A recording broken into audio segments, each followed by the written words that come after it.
তোমরা যারা যারা ত্রিপুরা পুলিশ স্পেশাল এক্সিকিউটিভে আবেদন করেছিলে, এই নিয়োগ প্রক্রিয়া শুধুমাত্র একটি ইন্টারভিউর মাধ্যমে সম্পূর্ণ করার কথা ছিল, যার ইন্টারভিউ ভাইভা বেস গত জানুয়ারি মাসে শুরু হয়েছিল এবং ফেব্রুয়ারি মাসে সম্পূর্ণ হয়েছে।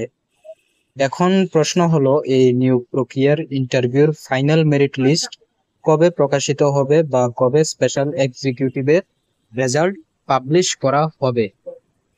এই প্রশ্ন নিয়ে এবং কনফিউশন নিয়ে গত কয়েক মাস ধরে অনেক স্পেশাল এক্সিকিউটিভ প্রত্যাশীরা চিন্তায় রয়েছে এবং সেটা অবশ্যই একটি চিন্তাজনক বিষয়। তো আমরা আজকে এই বিষয় নিয়ে আলোচনা করব যে কবে নাগাদ তোমাদের স্পেশাল এক্সিকিউটিভে রেজাল্ট পাবলিশ করা হবে। সবকিছু ডিটেলস বাই ডিটেলস আলোচনা করব, তাই আজকের ভিডিওটি তোমরা স্কিপ না করে সম্পূর্ণ ওয়াচ করবে। আর তুমি যদি চ্যানেলে নতুন হয়ে থাকো তাহলে অবশ্যই চ্যানেলটিকে সাবস্ক্রাইব করে পাশে থাকা বেল আইকনটিকে প্রেস করে রাখবে, এমনই স্পেশাল এক্সিকিউটিভ সহ বিভিন্ন চাকরি সংক্রান্ত খবরাখবর সবার প্রথমে পাওয়ার জন্য। দেখো, আমরা সবাই জানি গত কিছুদিন আগে আমাদের পঞ্চায়েত নির্বাচন ছিল, যা সম্পূর্ণরূপে শেষ হয়েছে। এখন এই নির্বাচনের কারণে দেখা যাচ্ছিল যে বিভিন্ন চাকরির পরীক্ষার রেজাল্ট অনেকটা পিছিয়ে গিয়েছিল। তো এখন যেহেতু model of code of conduct শেষ হয়েছে, সেহেতু স্পেশাল এক্সিকিউটিভ পরীক্ষার রেজাল্ট দেওয়ার সম্ভাবনা রয়েছে। কারণ পঞ্চায়েত ইলেকশনের আগেই আমাদের মাননীয় মুখ্যমন্ত্রী বলেছিলেন যে অতি শীঘ্রই স্পেশাল এক্সিকিউটিভের নিয়োগ প্রক্রিয়ার কাজ শেষ হবে।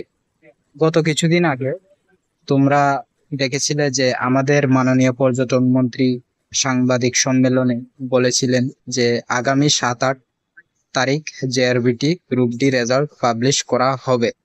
তাই সেই অনুসারে তোমরা অনুমান করতে পারো যে যেগুলি পরীক্ষার রেজাল্ট এখনো পেন্ডিং রয়েছে এতদিন ধরে, এগুলো এখন স্টেপ বাই স্টেপ সম্পূর্ণ করা হচ্ছে।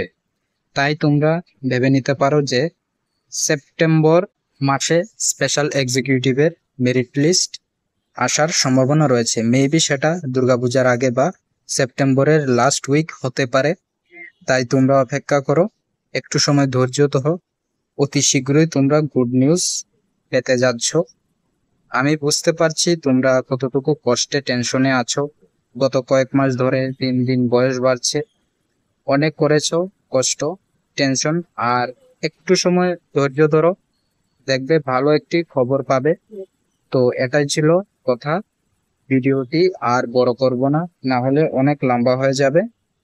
তো ভিডিওটি যদি ভালো লেগে থাকে তাহলে অবশ্যই চ্যানেলটিকে সাবস্ক্রাইব করে রাখবে, এমনই গুরুত্বপূর্ণ খবরাখবর সবার প্রথমে পাওয়ার জন্য। ধন্যবাদ।